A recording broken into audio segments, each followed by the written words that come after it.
અંકલેશ્વર વાલિયા માર્ગ ઉપર કોંઢ ગામ પાસે ગુજરાત ગાર્ડિયન કંપની આવેલ છે, જે કંપનીને તસ્કરોએ નિશાન બનાવી હતી.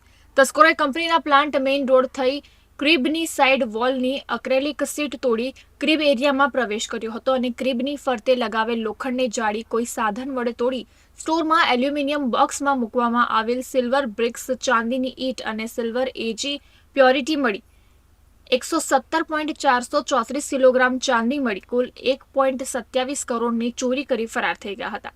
ચોરી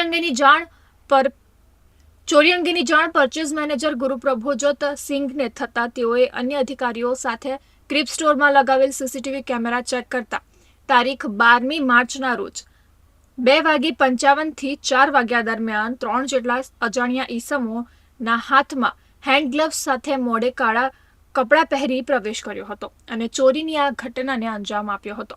ચોરી અંગે વાલિયા પોલીસે 17મી માર્ચના રોજ ફરિયાદ નોંધી તપાસ હાથ ધરી છે.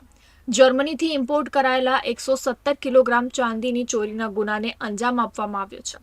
કોટેડ ગ્લાસ બનાવવા કંપનીએ સિલ્વર ઇમ્પોર્ટ કર્યું હતું, જેની તસ્કરો ચોરી કરી ફરાર થઈ ગયા છે.